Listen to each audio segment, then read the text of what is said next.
정치 시사 전문 채널 스픽스에서 세상을 보는 새로운 시각을 제공합니다. 전문 다락방. 자, 벌써 5번째 시간인데요. 문화로, 대중문화로 세상을 읽어나가는 그런 시간입니다. 저는 시사문화평론가 김성수입니다. 그리고 저와 함께 방송 진행해주시는 김묘성 기자님, 어서 오십시오. 메리 크리스마스. 예. 네, 안녕하세요. 진짜 이거 어색해서. 크리스마스 날 네. 7시에 나가는구나. 그렇습니다. 메리 여러분 크리스마스. 역시 센스쟁이. 자, 잘 우리 보셨나요? 저 대중문화평론계의 정론 김원식 평론가님, 어서 오십시오. 네, 안녕하십니까. 예. 최근 눈이 많이 왔어요. 네. 다들 고생하셨다는데 뭐 별다른 사고는 없으셨어요? 별다른 사고는 없었고 나라의 사고가 많아. 저는 어디 걱정이야. 요즘 못 다니겠어요. 솔직히 불안한 마음이 커가지고 누가 나를 지켜주나라는 굉장히 그 참혹한 마음이 너무 많이 듭니다. 사실 제가 예전에 공공기관에서 근무를 했었어요. 2년 정도. 아, 네. 그때 눈이 이렇게 오잖아요. 그러면 우린 무조건 조기 출근이에요. 그쵸. 그래서 아침 8시부터 눈 치우고 있어. 음. 난 그런 노가다를 갖다가 진짜 생전 처음 해봤어. 그렇게 눈을 치워서 어디까지 치우냐? 우리 그 센터 앞에서 그 옆까지 해가지고 그 주변을 다 치웁니다. 아, 공공기관은 그런 역할을 평소에 해야 된다는 걸 말씀하시는 거죠? 공무원이니까 사실상 하는 군대 거예요. 같네요. 군인 같네. 그러니까 저는 공무원 신분이 아님에도 불구하고 준 공무원이니까 그런 것들을 서비스를 하는데 네. 그런데 용산 대통령실은 그걸 용산구가 치워주고 있대요. 아, 그것도 예산 8천만 원 정도 들었다고 하죠. 그렇죠. 용산 용산 구의 구민들의 예산. 세금으로. 근데 구민은 거기를 나다닐 수가 없죠. 그러니까 지금 뭐 하는 짓입니까 이게? 그 용산에 왜 옮긴 거야? 내 집 앞은 내가 치워야 되는 거 아닙니까? 그러니까. 아, 그러네요. 그러네요. 나는 제설 진짜- 작업. 예. 근데 그걸 굉장히 일찍 준비했어요. 지난 7월에 예. 대통령 경호실에서 예. 먼저 요구를 했고 음. 그래서 용산구가 추경을 통해서 다른 거 하면서 거기에 8천만 원이 포함됐다라고 하더라고요. 아주 발빠르게 움직였어요. 제설 야, 작업. 그런 건 발빠르네. 그러니까. 이태원은 발빠르지 않고. 용산구청장이 얼마나 이쁘겠어. 그러면 처벌 안 하는 거예요? 처벌 안 하겠지. 아, 이런. 우리 방송 나갈 때쯤이면 구속이 26일에 아니구나. 네. 내일 결정되는 내일 거네요. 결정되는 어떨지. 정말 속상합니다. 자기 집 앞에 눈은 자기가 치우자. 그리고 공무원이라면 당연히 옆집 눈까지 같이 치워주자. 이거 주장하고 싶습니다. 그럼 아유. 그 앞에 길 가다가 제가 넘어지면 제 탓이 되는 건가요? 그렇죠. 모든 게 내 탓이에요. 그냥. 야, 그냥 각자 도생이 세상이야. 네, 모든 게 내 탓이다. 국가란 어디 갔나? 자, 이제 일요일이면은 꼭 봐야 될 프로그램이 생겼습니다. 전문 다락방 스픽스에서 여러분께 선물처럼 보내드리는 그런 자리인데요. 크리스마스 선물 보따리 지금서부터 한번 풀어보도록 하겠습니다. 여러분! 제일 먼저 죄송해요. 이알문 좋아요 누르라고. 좋아요 누르 독려 좀 하려다가. 맞아, 그거 제일 중요하네. 하십시오. 굉장히 예. 급해가지고 지금 조금만. 예. 여러분 좋아요 누르는 타이밍 3초 드립니다. 예. 자, 2, 3. 지금부터 이 정도는 알아야 되는 문화 뉴스 이알문 시작합니다. 자, 김효성님, 네. 그 첫 번째 뉴스가 뭔가요? 네, 이 이야기 하겠습니다. YTN의 간판 콘텐츠죠. 돌발 영상. 예. 저도 어렸을 때부터 많이 봤거든요. 예. 이거를. 그런데 지난 15일 생방송으로 진행된 국정과제 점검회의 리허설 장면을 다뤄서 아주 큰 논란이 있었습니다. 원래 그 취재 풀단에서는 찍은 그 리허설 영상은 기술적인 문제를 점검하기 위한 테스트용이다 보니까 보도용으로는 사용하지 않기로 약속이 됐었다고 합니다. 네. 그런데 이것을 활용해서 자체 영상을 만들었기 때문에 YTN은 곧바로 삭제를 하고 또 사과도 하고 네. 공지도 올렸어요. 홈페이지에. 그런데 이걸 뒤늦게 알았나 봅니다. 대통령실에서 법적 대응에 나서겠다. 관계자를 문책해야 된다. 라고 요구를 했다고 합니다. 이해가 안 되는 게 풀단에서 제재를 했잖아. 네. 한 달 동안에 풀단 영상 못 쓰게 하겠다. 그럼 맞습니다. 끝나는 거 아니에요? 그럼 끝난 거죠. 그럼 아니 그리고 음. 냉정히 말하면 돌발 영상은 보도가 아니에요. 네. 그렇죠. 그러니까 뭐 보도 등등에서 나온 비하인드 영상을 보여주는 거죠. 그런 것들을 갖다 짜깁기 해가지고 어떻게 보면 유머 영상에 가까운 그런 영상인데 맞아요. 아니 이걸 갖고 지금 진짜 웃자고 한 일에 죽자고 덤비는 그런 대통령실 아닙니까? 사실 이제 돌발 영상 같은 경우는 말씀하셨듯이 보도 콘텐츠라기보다는 그냥 막간을 이용해가지고 옛날에 공연하면 막간에 잠깐 나와서 하는 소 꽁트의 개념이 강하거든요. 예. 그렇기 때문에 거기에 법적 제재를 하겠다? 언론중재위원회를 통해 가지고 뭐 여러 가지 또 조치를 취할 수도 있는데 그걸 꼭 그러게요. 이렇게 법적으로 한다는 거는 사실 이게 소송 당해보시 아니 이제 고소 당해보시 않잖아요. 굉장히 알죠. 사람을 굉장히 괴롭게 하는 거거든요. 그렇죠. 저도 압니다. 저도 알아요. 예, 소송해봤습니다. 아니 네. 게다가 문책까지 요구하는 거 이건 선을 넘는 거 아닙니까? 월권 아닙니까? 월권? 문책 같은 경우에도 자체적으로 YTN 안에서 하겠다는 건데 그거를 법적으로 한다는 건 형사법적으로 접근하겠다는 거잖아요. 그렇기 그렇죠. 때문에 이건 만약에 언론기관에 형사법적으로 접근하게 되면 이건 언론 탄압의 경지까지 가는 거기 때문에 예. 그러면서 의도가 좀 너무 많이 보인다. 제가 생각할 때는 이거는 편집권 침해에다가 네. 인사권 침해이기 때문에 만약에 삼성 같은 데서 이런 일을 당했다 그러면 오히려 대통령실에 소송을 할 그런 상황이 아닌가. 이제 민영화까지 시키면 민간 기업 되는 거 아니에요? 근데 지금 언론들은 그렇게 담합하는 모습을 보여주지 않고 있다라는 그렇죠. 생각이 듭니다. 아 이것도 각자 도생인가요? 각자 그렇죠. 도생으로 보입니다. 그럼 서로 공멸하는데. YTN도 이렇게 당했고, MBC도 이렇게 예전에 당했기 때문에, 우리까지 당하면 안 돼. 라는 마음으로 움츠러드는 건 아닌지. 아니 그런데 이 YTN에도 노조가 있잖아요. YTN 노조 노조에서는 있죠. 어떤 입장이에요? 그러니까 비판 보도를 하지 말라는 뜻으로 보인다. 그러니까 위축될 수밖에 없다라고 노조위원장이 이야기를 했고요. 네. 사실 이렇게까지 이야기했던 거는 그 국힘에서 이렇게 얘기했습니다. 언론 범죄라는 표현을 썼어요. 언론 범죄. 이런 거는 신조어 같은데요? 그러니까요. 언론 범죄는 뭐죠? 모든 걸 다 범죄화하는군요. 그렇죠. 그렇습니다. 검찰의 머릿속에는 네. 범죄냐 아니냐만 있는 거죠. 아 세상을 바라볼 때 딱 이분법적으로 그렇죠. 바라보는 거구나. 범죄냐 아니냐. 아니냐. 그리고 한 가지가 있네. 뭐요? 다 잠재적 범죄자. 그렇지. 그리고 또 입장이야. 우리 가족은 아니다. 범죄도 아니다. 우리 가족은 아니다. 딱 갈려주네요. 그렇죠. 그거는 약간 그 마피아 같은 느낌이 드는데. 그렇죠. 네. 자기 스스로 고백했잖아요. 수사권 갖고 보복하면 그게 깡패지 뭐 검사입니까? 깡패 짓을 하고 있는 거예요. 그리고 YTN 노조에서는 이렇게 또 얘기했어요. 이게 야당에서 이렇게 얘기했습니다. 네. YTN 민영화와 함께 여권의 비판이 잘 짜여진 시나리오 같다. 이게 뭔가 지금 민영화 수준을 밟고 있기 때문에 여기에서 지금 딱딱 맞아떨어지는 어떤 각본 아니냐라는 뜻이겠죠. 아니 실제로 어떤 일이 있었냐면은 원래 마사회에서는 네네네. 마사회에서는 이거 수익성도 되게 높고 하니까 안 팔겠다 그랬었거든. 근데 갑자기 저라도 안 팔아요. 그러니까요. 그걸 왜 팝니까? 지금 계속 돈이 올라가고 있는데. 그렇죠. 특히 돌발 영상이 굉장히 돈을 많이 올리는 역할을 하고 있는데 네. 19일 날 12월 19일 날 갑자기 이상한 보도가 나옵니다. 어떤 보도였나요? 마사회에서 임금을 갖다가 이상하게 줬다. 이런 비판 보도가 딱 나와. 진짜 이 야당에서 말한 잘 짜여진 시나리오 이게 딱 예. 그거 그리고 맞는 농림부 소리네. 차관이 마사회 회장을 만나. 그것도 왜 만나죠? 들어와! 그래갖고 만나. 그리고 난 다음에 21일 날 팔겠습니다. 근데 그 사이에 무슨 일이 있었냐? 돌발 영상. 이런 일들이 벌어지는 거예요. 그러면 야 이거 누가 봐도 좀 의심쩍지 않습니까? 스텝대로 진행되고 있다라고 네. 보여주네요. 예. 네. 아무튼 MBC에 이어서 지금 YTN까지 완전히 찍혔다. 찍혔다. 네. 근데 솔직히 그 노조위원장은 이럴 줄 알았다 그러더라고요. 어느 정도 그냥 예상이 됐었나 봐요, 이게. 그러니까 네. 선거 때 YTN이 좀 많이 잘못했었나요? 뭐 눈칫밥을 갖다 먹었다 그러던데. 기억도 잘 안 나긴 하는데 사실. 그러니까요. 네. 근데 사실 그 대선 때 보도들도 보면은 실제로 YTN이 더 심하게 했다 이런 증거는 저는 못 찾았는데 그때 저도요. 이미 찍혀서 MBC와 YTN을 집중적으로 지금 국민의힘이 공격하는 그런 모양새를 취하고 있습니다. 사실은 이제 어떤 특정 뭐 행위를 했다 안 했다가 중요한 게 아니고 아까 이제 시나리오도 말씀을 하셨지만 이미 뭐 YTN도 그렇고 MC도 그렇고 어떤 계획에 따라 가지고 우리 쪽으로 안 서면은 예. 모종의 계획을 실현하겠다라고 마음을 먹었으니 예. 돌발 영상이든 어떤 보도든 간에 예. 하나의 건수가 되지 않을까 그래서 앞으로도 이 건수 삼아 가지고 법적으로 대응을 해 가지고 일종의 분란을 키워서 네.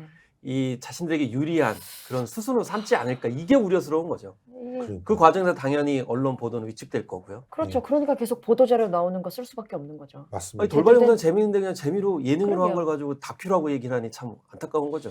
취재를 아무튼 할 수 없는 분위기. 지금 네. 언론 탄압의 첫 번째 희생양은 MBC, 두 번째는 YTN, 이렇게. 다음은 누가 될까요?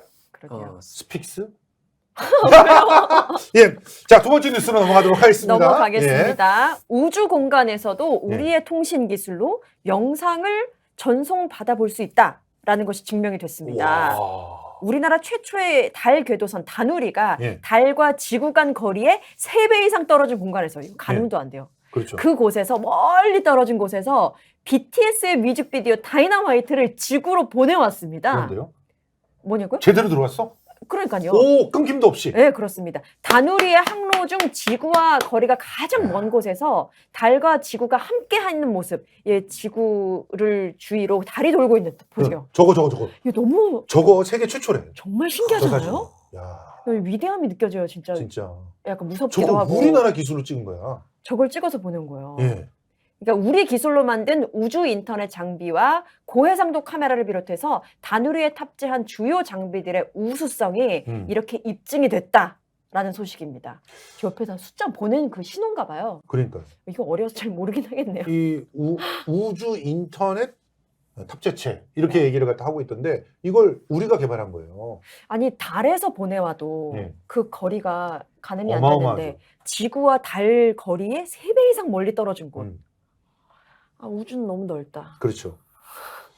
어쨌든 이런 거 성공한 거는 기술이 엄청나다는 거 아닙니까? 기술이 엄청날 뿐만이 아니고, 야, 우리나라가 그래도 컨텐츠 강국이구나. 그래서 대체적으로 지금 미국이나 중국 같은 경우에는 화성이든 어디든 아니면 달에든 사람을 보내는데 굉장히 신경을 많이 쓰잖아요. 네. 근데 우리는 역시 컨텐츠 공유에 신경을 많이 쓰는구나.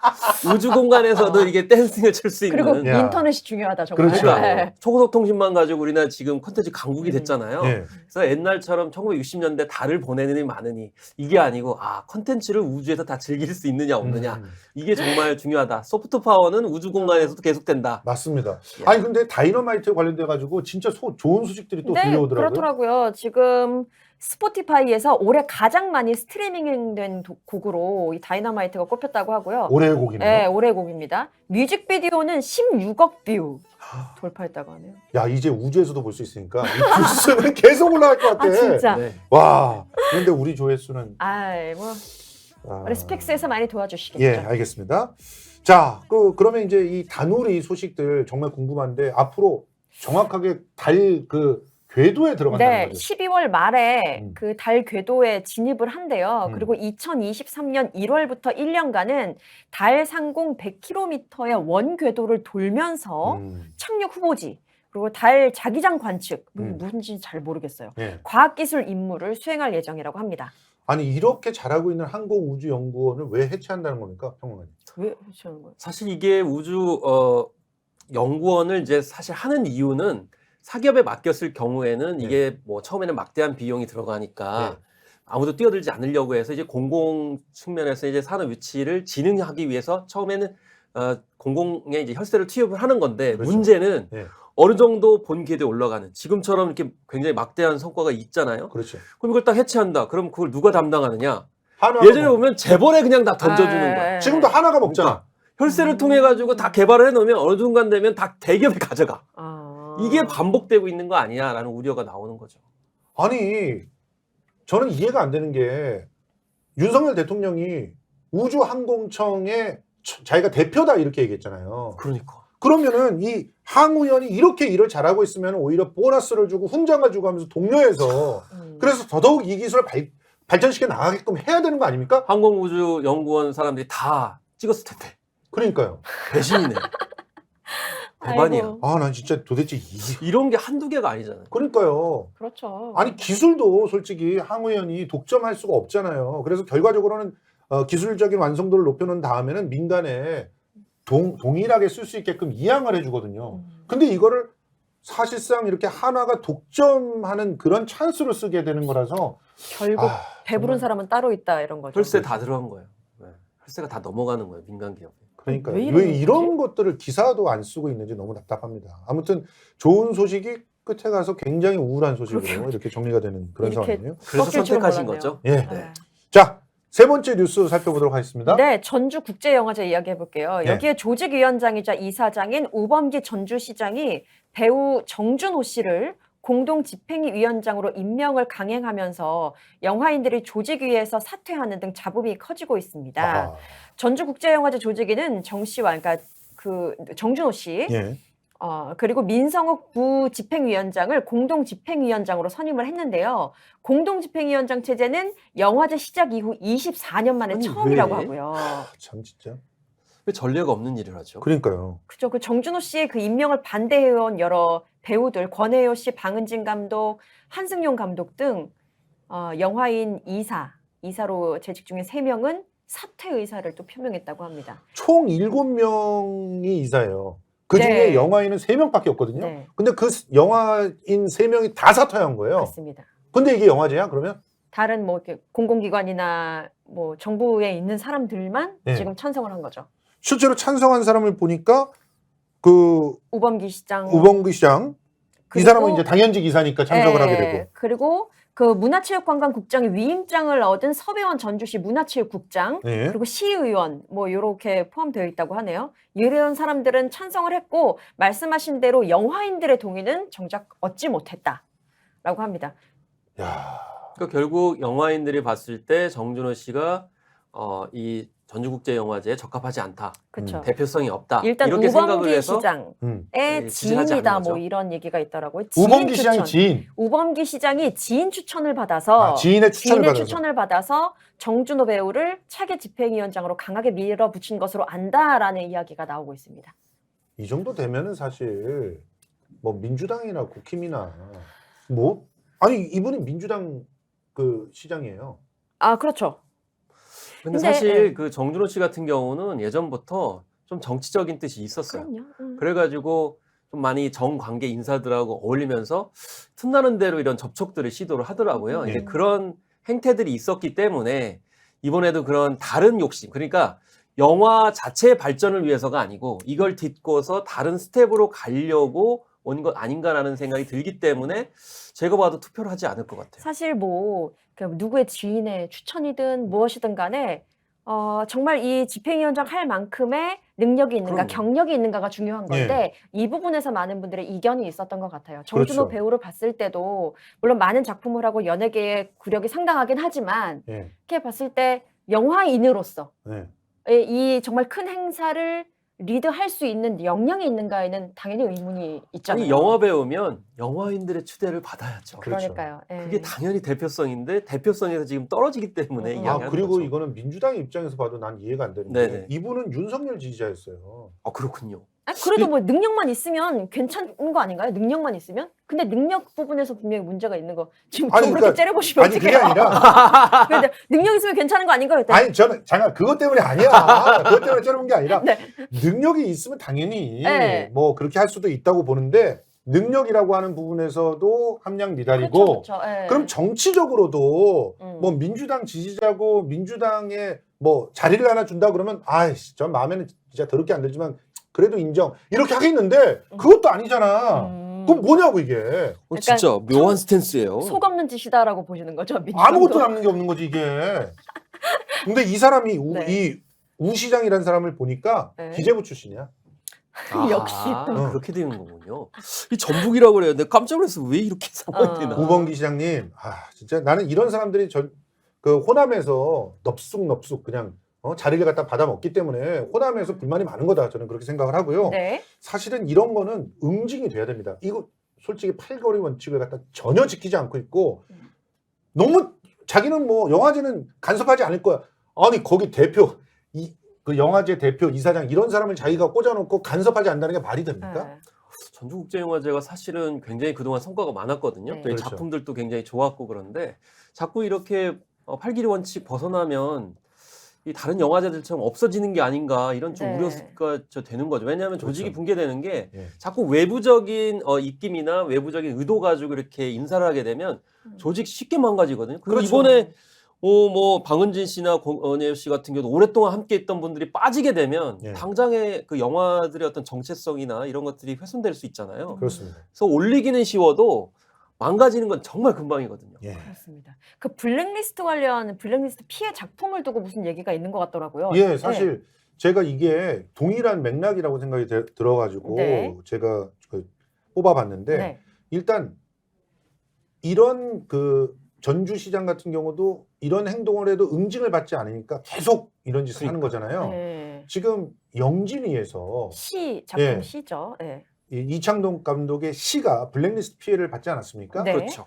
그런데 지금 블랙리스트 피해를 받은 영화 20편을 묶어서 표현의 자유 영화제를 해요. 네. 그런데 거기 소책자에다가 네. 지금 피해가 의심되는 점은 있지만 배제가 됐다는 정황적 증거 그리고 또 관련 진술 등이 밝혀진 사실이 없기 때문에 그렇기 때문에 피해 사실을 단정하기 어렵다 이렇게 써놨어. 굳이 그 영화제 소책자에다가 소책자에다. 굳이?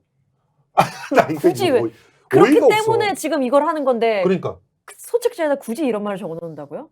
아니 그래서 이거를 마지막 남은 자존심인가? 그 이준동 파인하우스 대표가 이 이준동 씨가 이창동 씨 동생 아닙니까? 그 이창동 감독의 이 영화를 기억하기 위해서 영화제에서 상영을 하면서도 네. 책자에 이렇게 글이 들어간 이유를 따져본 거예요. 네. 그랬더니 영진이의 법적 위임을 받은 그런 소위에서 밝혔던 내용을 가지고 이모 팀장이라고 하는 실무자가 아. 아니다. 우리 입장은 이게 아니야. 그러면서 음. 이런 문구를 꼭 반드시 집어넣어라라고 명을 내렸다는 거야. 그럼- 팀장이. 그래서 이 얘기가 나온 거군요. 이 예. 이준동 대표가 하는 말이 영진이의 법적인 위임을 받은 소위에서 내린 결론을 실무 보조하는 사무국 팀장이 바꿔버렸다. 꼬리가 몸통을 흔드는 꼴이다. 정확한 그렇죠. 표현인데요? 아, 보조하는 사람이 네, 그렇죠. 실무자들을 흔든 거지. 그렇죠. 꼬리가 그러니까, 몸통을 흔든 거지. 아니 영진이가 이렇게 되면은 블랙리스트 그런 피해를 입힐 때 네. 그때 공범이었구나 하는 생각이 드는 거죠. 왜냐하면 이런 짓을 한다는 건 자기가 저질러 놓고 자기가 한 일을 갖다가 이렇게 징계를 할 수가 없기 때문에 기록은 아닌 것처럼 남겨놔야 되지 않나라는 그런 짓을 했다라고 볼 수밖에 없는 거잖아요. 진짜 황당하네요. 예. 그래서 황당해. 블랙리스트 대책위원회가 계속 주장을 했던 게 블랙리스트에 관련된 관련자들을 끝까지 이건 네. 다 처벌을 해야 된다. 명명하게 해야 된다라고 했는데 사실 블랙리스트에 관련돼 가지고 처벌받은 사람 거의 없고요. 네. 그게 다 완성되지도 않았어요. 그러니까 그 뿌리가 이렇게 살아남아 가지고 결국 정부가 바뀌니까 예. 다시금 살아난 거잖아요. 그렇죠. 그래서 블랙리스트에 관련돼서 완전하게 해결하지 못한 게 지금 계속 후폭풍으로 다가오는 게 아닌가라는 그래서 아쉬움이 있는 거죠. 뭔가를 처리할 때는 정말 뿌리를 뽑아야 되는 건데. 그러니까요. 네. 이번 주에 보셨잖아요. 나치에 협력했던 90여 세에 이르는 그 나치 수용소의 비서관 네. 예, 처벌받았잖아요. 그렇죠. 물론 집행유예를 2년은 받았어요. 근데 중요한 거는 그게 죄라는 거를 인정하는 형식적인 절차가 분명히 있어야 된다는 그렇죠. 건데 그렇죠. 블랙리스트도 마찬가지였어야 된다는 거죠. 지금 전주시 전주 영화제에 대한 간섭도 이거 분명히 형법적 사항이 아니다 뭐 이러면서 대충 뭉개일 가능성이 상당히 높아요. 그리고 지금 블랙리스트 문제도 비슷하게 위에서 시킨 거 그냥 위에서 시킨다고 그냥 그대로 한 사람이 무슨 죄가 있느냐 이러면서 네. 덮어주고 넘어가서 이런 일이 벌어지잖아요. 그럼 결과적으로 블랙리스트 같은 일이 계속 벌어질 수 있는 거예요. 시장이 바뀔 때마다 계속 낙하산이 내려올 수 있는 거예요. 이거 빨리 막지 않으면 우리나라 K 컨텐츠들의 미래가 굉장히 어둡지 않나 이런 생각이 듭니다. 그렇죠. 영화제라는 게 사실 뭐 봉준호 감독도 그렇고 박찬욱 감독도 그렇고 다 영화제 출신이에요. 예. 네. 그래서 처음에 거기서 굉장히 획기적인 작품들을 선을 보이고 그러면서 이 작품에 대한 팬층이 생기고 그러면 다시 또 후원 지원하면서 세계로 뻗어나가는 거거든요. 네. 근데 거기에 전혀 그 영화계의 대표성도 없고 네. 또 실무 그런 경험도 없는 외부자들이 온다는 거는 K 콘텐츠 관점에서도 굉장히 우려스럽다는 거죠. 특히나 있잖아요. 명분이 뭐였냐면 전주국제영화제를 좀 더 대중화시킬 수 있는 대중화? 그런 방안을 모색하면서 적임자를 뽑았다 이렇게 얘기하는데 이렇게 하면 대중화 됩니까? 새로운 시도인데? 물론 예전에도 혁신적인데? 이런 명분을 가지고 심각하네. 유명인 막 끼워넣고 그런 적이 있었어. 네. 그런데 대중화 안 돼 그런다고 해서. 그럼요. 이 전주국제영화제는 그리고 대중화를 한다는 게 그러면 이거 다큐멘터리나 독립영화 이런 거 소개하는 영화제인데 얼마나 대중화되길 원하는 거야? 대중을 무시하는 처사죠. 맞습니다.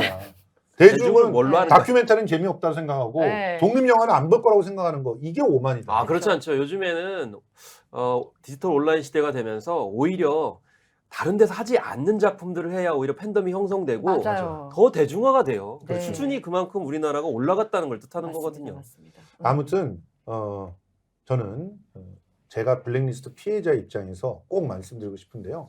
이렇게 부당하게 그 정치적인 이유로 문화예술인들을 탄압하는 그런 전례가 있던 사람은 또다시 그런 기회가 있으면 언제든 합니다. 그러니까 민주든 국힘이든 이런 짓 하는 사람들 좀 제발 선택 좀 안 했으면 좋겠습니다. 선출직 공무원이든 또 뭐 그런 공무원이든 제발 좀 퇴출시켰으면 좋겠습니다. 지금까지 ER 문이었습니다.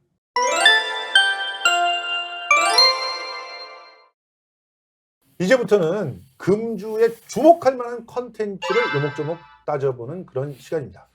이번 주에 다룰 작품은 바로 요겁니다. 아바타 2! 아바타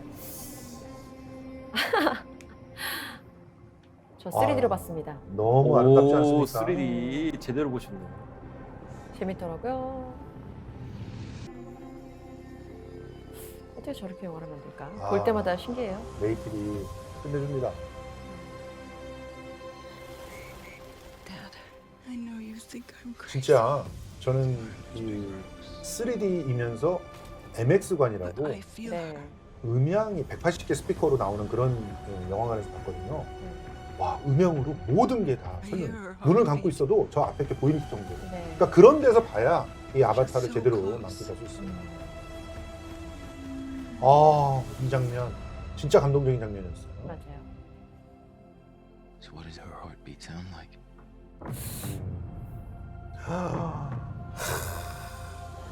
이 바닷속에는 또 My 에이와가 저 산호초 나무로 이렇게 나타납니다. 물의 길. 흔돌아가 다시 여기. 하하하.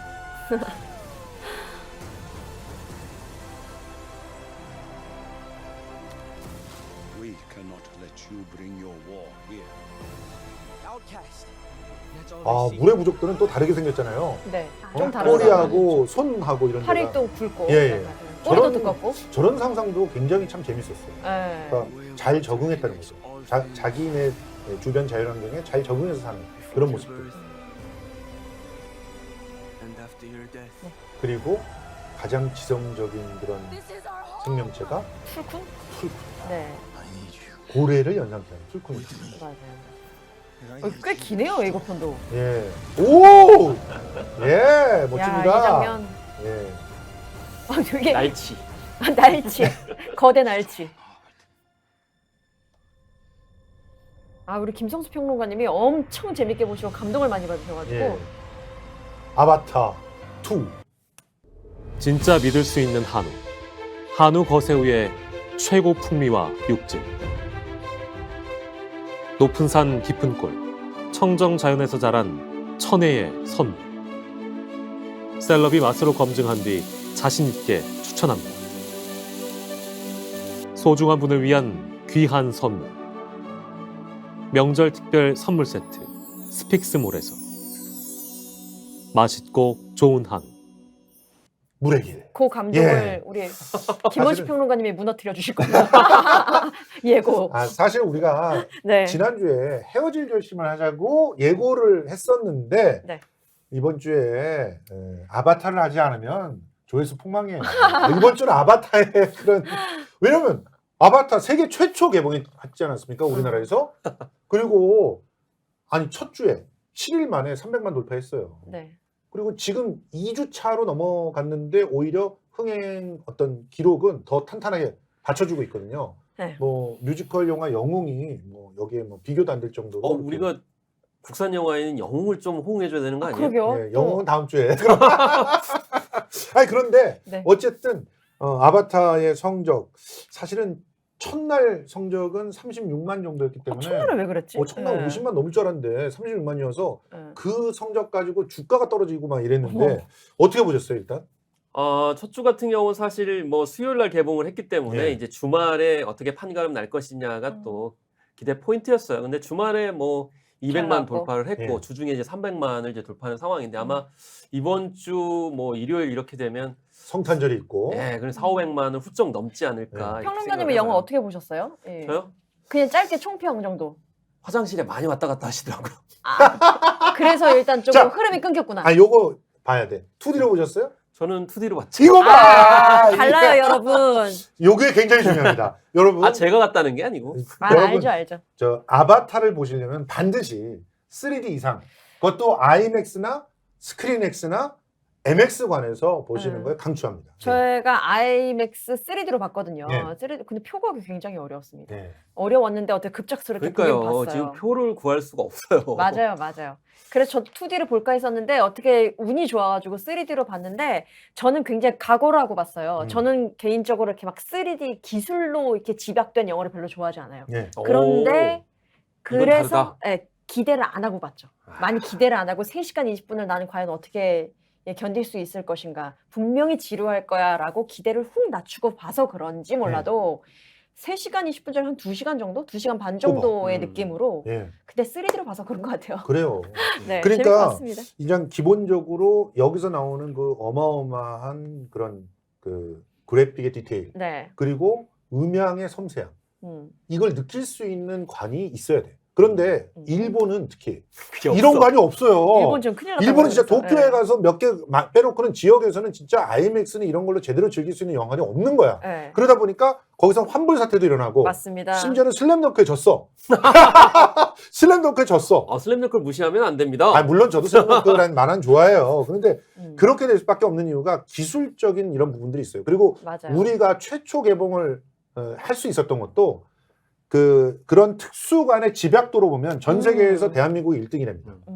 그러다 보니까 한국에서 무조건 최초 개봉을 할 수밖에 없었던 이유들도 있었던 거죠. 네. 그렇죠. 그래서 일본이 워낙 디지털 정책에 뒤져 있다 보니까 실제적으로 컨텐츠를 즐길 수 있는 것이 없고 사실 웹툰부터 시작을 해보면 아직도 일본에서는 망가에 젖어 있잖아요. 2D잖아, 2D. 네, 2D고 그래서 물론 그런 감성도 네, 있지만. 네. 네. 그렇죠. 그래서 지금 뭐 많은 그 영화 명작들이 옛날에 있었지만 지금 현재로서는 애니메이션도 지금 현재 뭐 3D나 4D로 봐야만이 실감나는 것들이 그렇죠. 굉장히 많거든요. 맞아요, 맞아요. 근데 일본이 지금 애니메이션 콘텐츠가 자꾸 추락하는 거는 네. 그런 테크놀로지를 받아들여 가지고 볼 수 있는 영화관이 많이 없고 그래서 이번에도 이 아바타 같은 경우에도 제임스 카메론이 한국을 선택한 이유가 말씀하신 그렇죠. 것처럼 뭐 4D 스크린을 포함해 가지고 X 스크린까지 다 있기 때문에 선택하지 않을 수밖에 없다. 그래서 사실 미국에서도 첫 주에 좀 약간 부진해 가지고 예. 떨어졌어요. 근데 예. 아바타를 잘 이해해야 되는 게 원래 N차 관람을 처음 만든 영화가 이 영화거든요. 그럼요. 아. 처음에는 대부분이 2D 익숙해가지고 2D로 네. 봤는데 너무 흥미로운 거야. 응. 그래가지고 3D로 3D로 갔었죠. 네. 근데 이번에 관람 행태를 보니까 바로 3D로 가시더라고요. 그렇죠. 그럼요. 바로 근데 4D로 가시고. 3D를 보고도 호기심이 있는 거야. 그래서 IMAX로 가고 아. MX로 가고 이걸 좀 더 크게 보면 스크린X로 가고. 어떨까? 그렇죠. 라는 욕구가 그러니까 생기는 이런 거군요. 나라는 한국이 세계 최초인 거죠. 그렇죠. 여러분 근데 중요한 거는 왜 제임스 카메론이 이런 영화를 만드냐 이거예요. 어떤 영화? 어떤 느낌의 영화? 지금 이렇게 기술 완전히 집약? 아니면- 기술 집약적인 아, 영화를 왜 만드느냐는 거야. 음. 그 이유는 단 하나예요. 뭔데요? 일단 이전에 아바타 1이 어떤 환경을 극복하기 위해서 만들었는가. OTT로 넘어가는 그런 물줄기를 돌리기 위해서 만든 거예요. 그래서 OTT 아, OTT 는- 그렇죠. 극장의 존재 이유. 그렇죠. 그치. OTT에서는 전혀 할 수 없는 3D를 영화관에서만. 만들겠다. 영화관에서만 느낄 수 있는 그렇죠. 온전히 내 작품은 영화관에서만 느낄 수 있어 그럼요. 라고 보여주기 위한 것이다. 근데 지금 OTT 쪽도 많이 올라왔거든요. 네, OTT에서도 3D를 갖다 볼 수가 있어요. 이제 기술적으로 그런 거죠. 3D 3D 저 를 TV를 가능하죠. 사면 돼요. 그런데 이제는 그 180개 스피커를 집에다 설치할 수는 없잖아. 온몸으로 느끼는. 재벌도 아닌 이상. 그리고 재벌도 못해. 스크린 X를 갖다 어떻게 구현해 거기에 아, IMAX나 이런 거. 그러니까 단면이 카메론의 철학이 있어요. 홍보대사 같아. 아니야. 이거는 얘기를 카메라 해줘야 철학까지 돼. 나왔어요. 네, 철학. 카메론은 영화관이 존재해야 된다고 보는 거예요. 영화를 존재한다. 그리고 박찬욱도 그래요? 영화 산업이 존재하기 위해서는 반드시 네. 이 길로 가야 된다는 신앙이 있는 거예요. 신념이 있다. 네, 그래서 이런 영화를 만들어서 반드시 영화관으로 와라. 영화관에서만 느낄 수 있는 감동이 있다라고 보고 있는데 그거를 전제하지 않고 그냥 스토리만 갖고 얘기를 한다거나 하는 것은 아. 솔직히 아바타를 제대로 비평하는 게 아니다는 거죠. 말씀하신 부분이 이해가 되는 게 스토리 가지고 굉장히 비판적인 시각이 많잖아요. 예. 굉장히 기술 집약적이고 눈요깃거리는 많은데 생각해보면 내용은 뭐 그냥 동화네 동화 뭐 예, 이렇게 예. 볼 수도 있고. 아, 굉장히 중요한 지적인데요. 예를 들면 우리가 대중음악을 이제 논평할 때도 좀 미안한 얘기지만 가사를 분석하시는 분들이 아직도 많아. 맞아. 가사만 놓고. 아. 가사만 분석해. 그리고 시대별로 예를 들면 사회학적으로 뭐 60, 70년대 어떻고 아니 70년대 그렇지 치는데 2000년대 들어서서도 가사 분석하고 의미 분석하고 이게 그래서 뭐 방탄소년단이었다.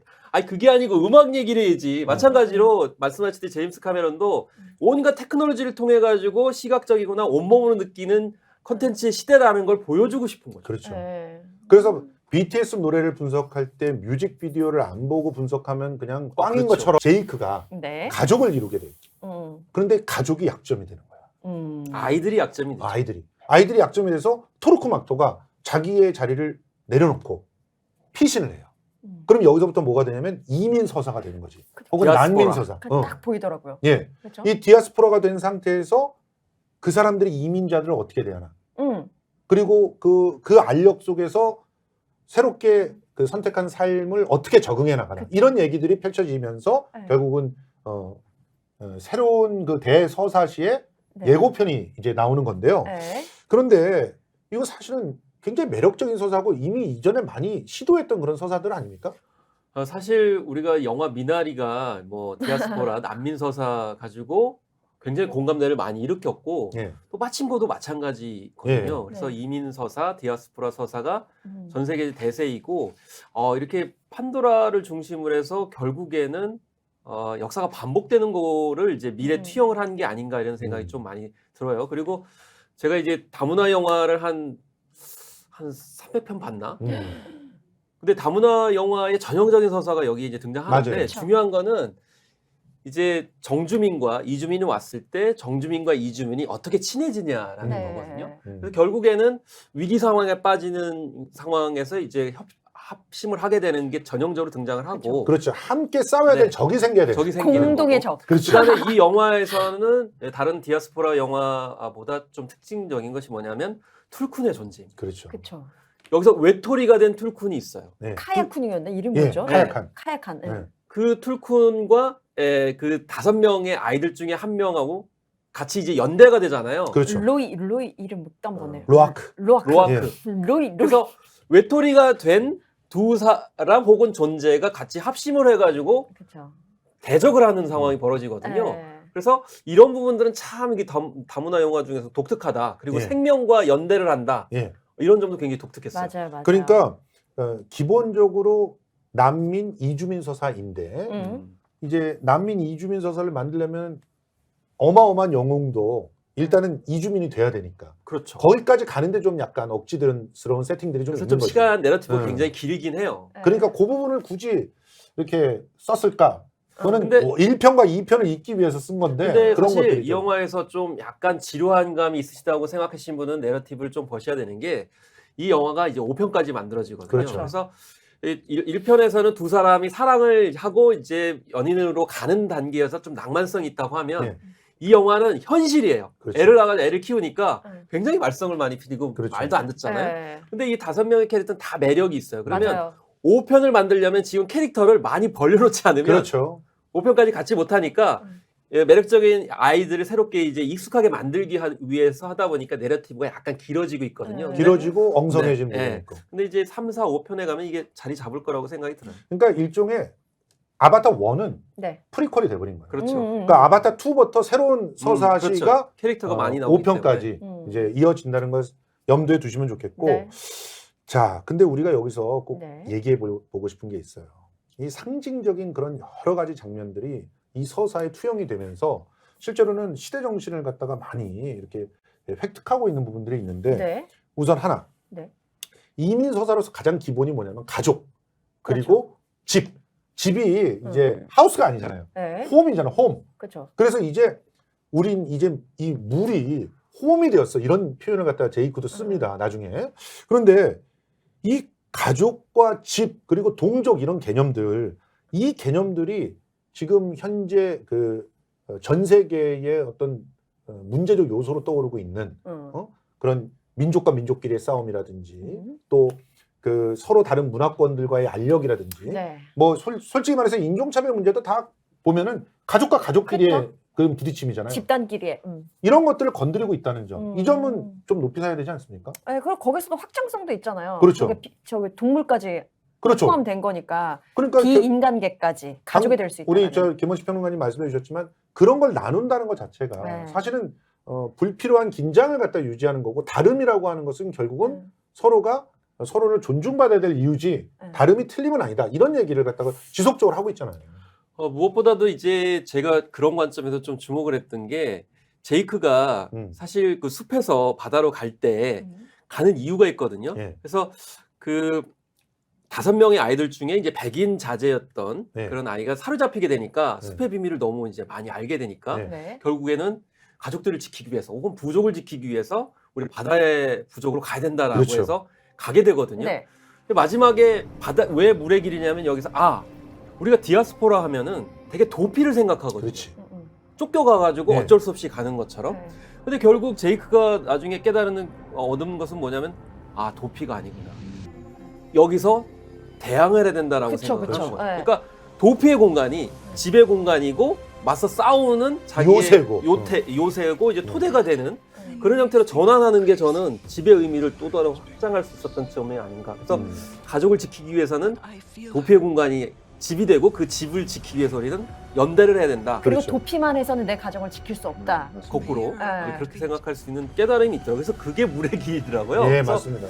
자기가 뭐 공기에서만 혹은 하늘에서만 있었는데 그 적응하기 위해서 그 적응하는 기간이 굉장히 길었잖아요. 물에 호흡을 해야 되니까 그런 과정이 많이 펼쳐져 가지고 이게 적응이라고 하는 것이 무엇인가. 집으로 자기 들레지로 얘기하면 이제 영토화를 하는 과정이 그렇죠. 되는 거죠. 그걸까지도 다 폭발을 했더라고요. 그래서 어떻게 보면 참 많은 고민을 했구나. 13년 동안 그런 생각을 했어요. 그걸 생각하면서 이 집, 가족 이런 걸 생각하면서 네. 그 확장이 되게끔 하는 상징이 있어요. 툴쿤이 툴쿤, 나왔잖아요. 네. 이 툴쿤이 사냥당하는 장면이 있잖아요. 그러니까 이게 그래요. 툴쿤 비인간과의 어느 나라가 떠오르던데요. 이게 일본을 직접적으로 공격하는 거예요. 일본의 포경을 네. 고스란히 일본식 포경 어떤 전술이라 그래야 됩니까? 문화라고 해야 됩니까? 그걸 고스란히 정면으로 비판하는 거예요. 자식을 잡아놓고 미끼로 삼아서 어미를 못 떠나게 한 다음에 어미를 죽이는. 진짜 그거 비인간적이잖아요. 이게 뭐라고 얘기를 할 수 없네. 너무 그 잔혹한, 비열해. 예. 비열한. 그런데 그 장면이 사실은 현대인이라는 거예요. 현대인이 다 그렇죠. 자식을 볼모로 잡혀 있는 거예요. 현대 자본주의 사회라는 것도 자식을 볼모로 잡혀 있는 거예요. 그런 모습들을 그러니까 애들 낳기 싫어하고 결혼을 하기 싫어하는 거 아시죠?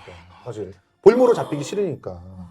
그렇죠. 돈이 많이 들어간다. 뭐 네. 이런 표현들. 그런 자본주의 상황이에요. 사회에서. 그러니까 그 모습을 이렇게 포경으로 딱 보여줬다는 게 나는 이건 되게 신선하고 또 일종의 각성이다라는 생각이 들었거든요. 그리고 동시에 지금 그 포경 문화에 대한 정면의 공격이 네. 지금 또 인도태평양 지역에서 새로운 긴장을 갖다 그 맞아요. 만들어내는 일본을 또 애둘러서 비판하는 것이기도 하고. 아니 뭐 고래 사냥을 아예 그건 대놓고 비판한 대놓고, 거 아닌가요? 네, 대놓고 완전 일본에서는 그냥 지금 하고 있는 직격한 거예요, 상황이잖아요. 직격. 네. 보니까 이거 여러분 보셨는지 모르겠어요. 솔직히 저는 못 봤거든요. 근데 네. 커뮤니티에서 이 얘기가 있더라고요. 그 툴쿤 사냥 배를 보면 일포라는 한자가 써 있었나요? 맞아요. 그래, 읽고요. 또 동양인이 또 타고 있어요. 동양인이 네. 타고 있고. 네. 그러니까 이거는 일본의 고래 사냥, 고래잡이를 예. 비난한 것이다. 정면으로 맞습니다. 이거는 비난한 것이다라는 표현이 있더라고요. 그래서 일본 내에서는 또 어떻게 뭐 이렇게 노골적으로 표현할 수 있냐면서 예, 반발이 있죠. 반발이 있다. 그러니까 아니, 근데 일본에서 그거는 흥행이 사실 아닌가? 그러니까 일본에서 흥행이 안 됐다는 거는 솔직히 말하면 이런 부분들 때문이니까 네. 마치 일본의 대중적인 어떤 흐름이 아바타를 갖다가 이렇게 밀쳐냈다 이런 식으로 보면은 이거는 깊이 있게 보지 않는 것 아닌가. 단순히 일본에선 통하지 않았다라고 볼 게 아니다. 그렇죠. 예, 뭐 기술력도 있고 지금 뭐 예. 이런 행태들에 대한 어떤 불편함 음. 이런 예. 것까지 포함된 것이다. 자, 그리고 저는 이 문제 굉장히 중요하다고 생각하는데 영혼과 기억이 어떤 차이가 있는가. 여기 잘 모르겠더라고요, 진짜. 그러니까 예. 여기서 보면은 쿼리치 대령이 예. 기억을 쿼리치 대령은 죽었지만 쿼리치 대령의 기억을 이식해서. 아바타한테 이식을 하잖아요. 그렇죠. 말도 안 되는 얘기는 하지만 어쨌든 이식을 해서 그 사람이 쿼리치 대령인 것처럼 이 쓰는데 편이 시작된 이유죠. 그런데 아이러니가 자기의 몸은 나비족이잖아. 그렇죠. 그리고 나비족의 어떤 정서와 나비족의 즐거움과 이런 걸 다 느껴. 그런데 머릿속에 있는 기억은 사람이야. 쿼리치야. 예. 이 그러다 딜레마가 보니까- 나중에 굉장히 큰 어떤 그 영향으로 나올 것 같은데 스파이더를 대하는 모습 속에서. 이런 부분들이 굉장히 상징적이지 않습니까? 왜냐하면 어떤 저는 상징이 뭘 있어요? 이걸 얘기를 하냐면 네. 편견이나 선입견은 주입된 기억에 의한 거다. 그렇게 생각하기 그것도 때문에. 그렇잖아요. 그 카약 예, 뭐 오해와 예. 어떤 편견에 의해서 그것이 마치 사실처럼 기정사실화되는 거. 맞습니다. 그러면서 모든 사람들이 모든 나비족들이 다 쟤는 지금 카약하는 불경, 쟤들이랑 어울리면 안 돼라고 그러니까 얘기를 하게 되는 거죠. 저는 뭐랄까 우리 영혼은 좀 다른 존재다. 다른 생각들과 다른 어떤 결론들이 있는데 기억이라고 하는 것이 오히려 우리를 혼란스럽게 한다. 이런 얘기들을 하고 싶었던 거 아닌가 하는 생각이 들거든요. 그리고 그게 결국 지금 현재 미국 내에서 벌어지고 있는 인종차별이라든가 이런 것들도 자기네들이 그렇게 살지 않았잖아요. 자기네들이 막말로 흑인 노예의 폭동에 시달리거나 이러지 않았잖아. 우리나라도 마찬가지야. 자기네들이 갖고 있는 땅을 갖다가 전라도 사람들한테 뺏기지 않았잖아. 그런데 이상한 기억을 주입받고 그걸로 결국은 다른 사람을 공격하면서 살고 있는 거 아닌가. 그런 인종차별의 어떤 핵심적인 그런 잘못된 지점이 그게 아닌가. 예. 저는 그래서 이게 이식된 기억 말씀하시니까 현대 세계에서 디지털 시대에서 이식된 기억이 뭘까? 저는 컨텐츠라고 보는 거거든요. 맞습니다. 그러니까 직접 경험을 하지 않고 말씀하신 것처럼 겪어온 것도 아닌데 예를 들면 어떤 유튜버의 컨텐츠를 본다든지 영화 드라마를 보면서 마치 자기가 겪었던 것처럼 하면서 체화시키는 것들이 굉장히 중요하다. 그래서 우리가 컨텐츠를 분석하는 것도 이런 면에서 정치적인 현안 분석하는 것도 중요하지만 어떻게 컨텐츠를 통해서 이식된, 그러니까 잘못된 기억을 이식시키는가, 이것도 계속 꼼꼼히 따져봐야 되는 것을 이 아바타에서 보여주는 것 같아요. 그래서 맞습니다. 외형과는 상관없이 이식된 기억이 어떻게 작동을 하는지, 거기에 따른 분란 이런 것들을 좀 함의하고 있다고 생각이 들어요. 아무튼 아바타의 약점들도 상당히 많아요. 그러니까 네. 그 약점이 다문화 컨텐츠의 관점에서 보면은 또 존재하죠. 그렇지만 분명히 또 우리들에게 던지고 있는 어떤 질문들은 있다. 그런 질문들을 갖다가 좀 중점적으로 보면 어떨까 하는 생각들은 좀 있습니다. 마지막으로 그 다문화 컨텐츠로서의 약점들 간단하게 좀 설명해 주시죠.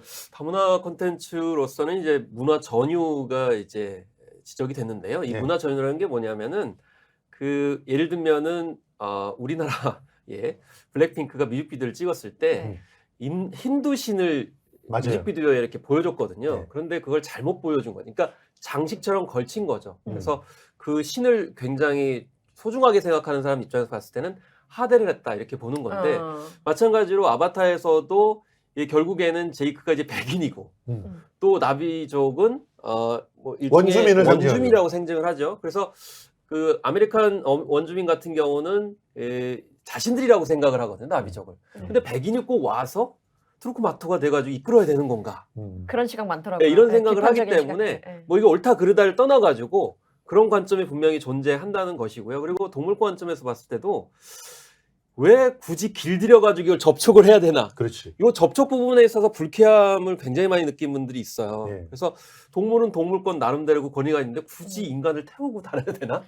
이런 서로 생각도 할 수 있는 거거든요. 상부상조 하는 거죠. 실제로 그래서 네. 아바타 2에서는 그게 진일보됐다고 저는 보입니다. 보면은 어떤 의미에서는 원주민의 또 원주민이라고 볼 수 있는 무례 부족들이 아주 주도적인 역할을 하면서 이 문제를 대항해 나간다는 거. 그리고 툴쿤을 보면 영혼의 친구로서 교류를 하는 거지 누가 누구랑 이렇게 길들여지는 게 아니잖아요. 위에 있지 않는 그렇죠. 모습이었어요. 그런 모습들도 저는 눈여겨봤으면 툴쿤을 좋겠어요. 보면서 굉장히 충격적이었던 게 사실 그 툴쿤을 사냥을 한 다음에 고기를 취하는 게 아니고 고래고기를 맞아요. 취하는 게 아니고 그 뇌에 있는 정수를 뽑아내잖아요. 네. 양이 얼마 안 되는데 네. 그걸 뽑기 위해 가지고 사냥을 하는 거잖아요. 결국에는 외모로 판단하면 안 되겠다. 툴쿤이 굉장히 크게 그래가지고 고기를 생각했는데 아니야. 오히려 고지능이야. 저기요. 이게 나는 그 향유 향유 기름? 예, 기름.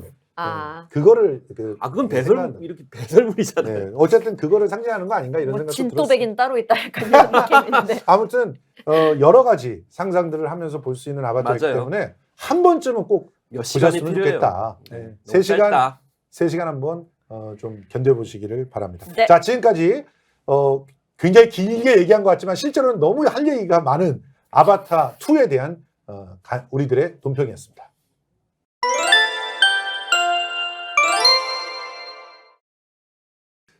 자, 지금 이 시간부터는 대중문화 현상 중에서 우리가 주목해 봐야 되는 지금 이 시간에 지금 벌어지고 있는 그런 현상들 따져보는 시간인데요.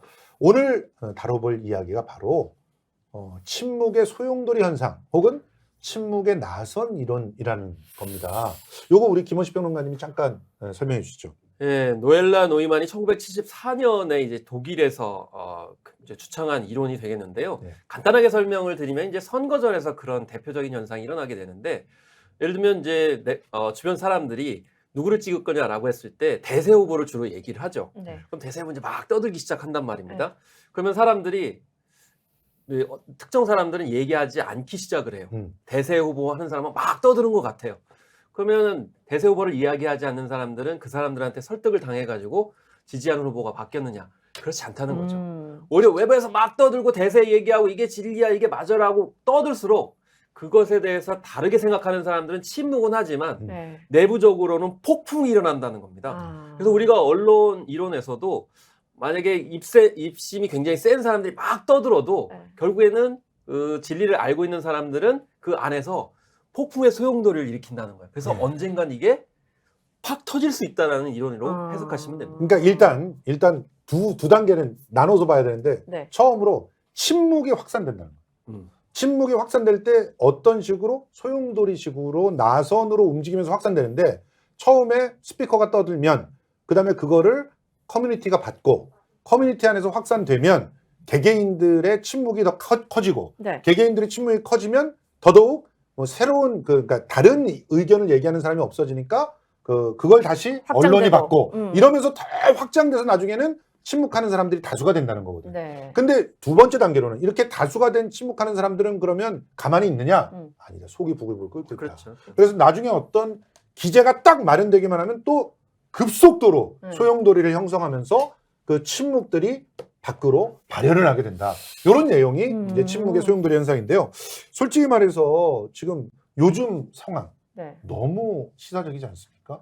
실제로 침묵의 소용돌이 현상이 벌어지고 있는 거 아닌가? 대통령실이 때려요. 네. 그러면 옆에서 조중동이 받아요. 받아. 그리고 조중동은 또 웃긴 게 TV조선이 얘기하고 조선일보가 받고 조선일보가 얘기하면은 주간조선, 월간조선이 받고 아, 참 유기적인 관계들이죠. 그다음에 네. TV조선의 유튜브가 받고 자기네들끼리 소용돌이를 막 일으켜. 그거 뭐 우리도 그래야 되는 거 아닙니까? 많이 활용하고 말이죠. 예. 예? 어쨌든 진보도. 그러면서 그게 이제 커뮤니티로 가고 또 개인으로 가는 그런 모습들을 갖다 보여주고 있는데 네. 지금 그래서 사실 침묵이 많이 늘어난 거 아니냐. 아예 여론조사에 잡히지 않는 그런 진보의 표심들이 많아지고 있잖아요.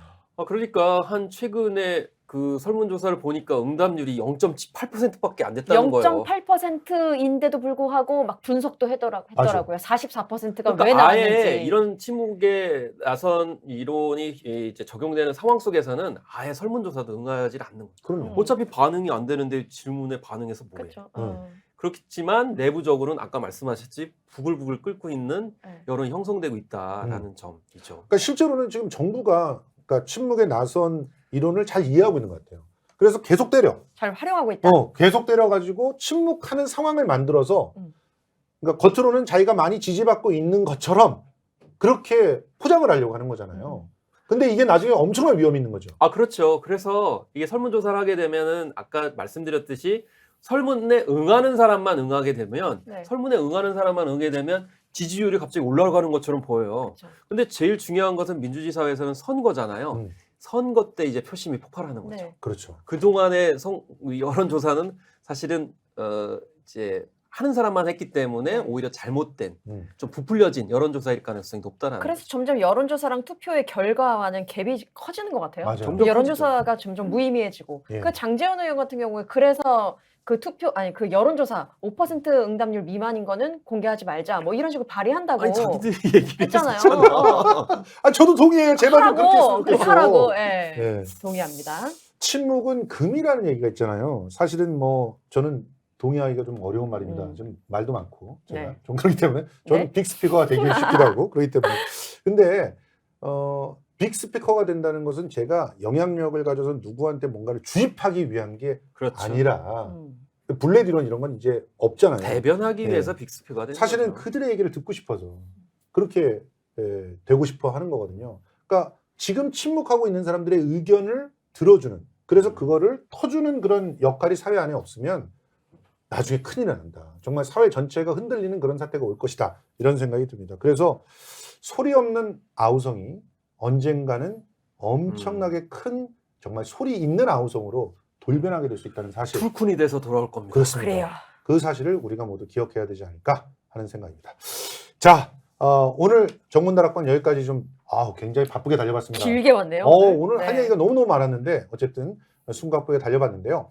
다음 주에는 더욱더 흥미롭고 또 우리한테 득이 되는 그런 이야기를 안고 다시 찾아오도록 하겠습니다. 물러갑니다.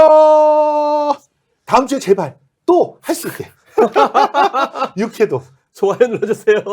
4만에 넘겨주세요. 좋아요 3초.